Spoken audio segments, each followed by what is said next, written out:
A Brief History of the Empire, Part 3, by Stronach Cathorge III, Imperial Historian. The first volume of this series told in brief the story of the succession of the first 8 emperors of the Septim Dynasty, from Tiber I to Kintyra II. The second volume described the War of the Red Diamond and the 6 emperors that followed its aftermath, from Uriel III to Cassynder I. At the end of that volume, it was described how the Emperor Cassynder's half-brother Uriel IV assumed the throne of the Empire of Tamriel. It will be recalled that Uriel IV was not a Septim by birth. His mother, though she reigned as Empress for many years, was a dark elf married to a true Septim Emperor, Pelagius III. Uriel's father was actually Katariah I's consort after Pelagius's death, a Breton nobleman named Gallivere Lariat. Before taking the throne of empire, Cassynder I had ruled the kingdom of Wayrest, but poor health had forced him to retire.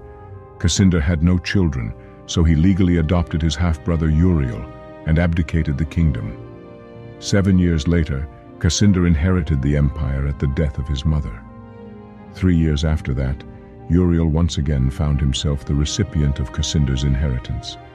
Uriel IV's reign was a long and difficult one. Despite being a legally adopted member of the Septim family, and despite the Lariat family's high position, indeed they were distant cousins of the Septims, few of the elder council could be persuaded to accept him fully as a blood descendant of Tiber.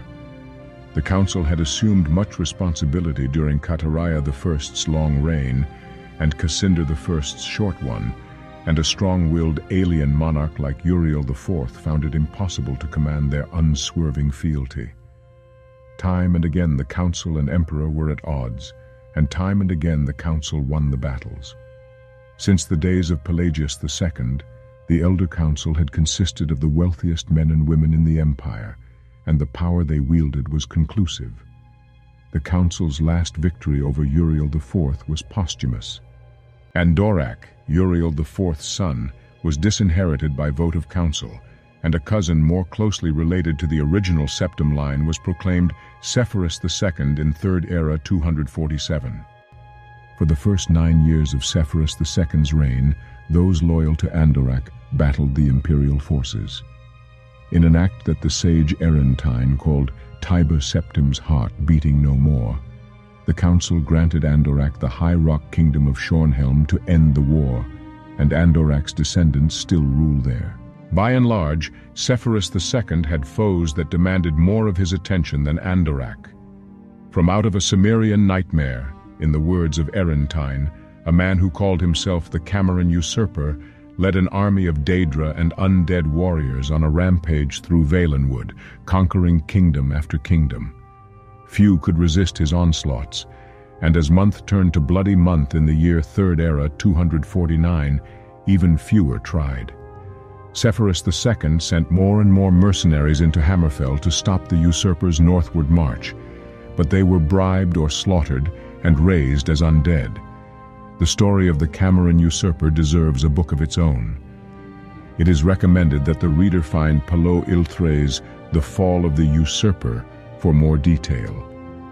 In short, however, the destruction of the forces of the usurper had little to do with the efforts of the emperor. The result was a great regional victory and an increase in hostility toward the seemingly inefficacious empire. Uriel V, Sepphoris II's son and successor, swiveled opinion back toward the latent power of the empire. Turning the attention of Tamriel away from internal strife, Uriel V embarked on a series of invasions beginning almost from the moment he took the throne in 3rd Era 268. Uriel V conquered Roscria in 271, Cathnoque in 276, Enislea in 279, and Esroniet in 284. In 3rd Era 288, he embarked on his most ambitious enterprise, the invasion of the continent kingdom of Akavir.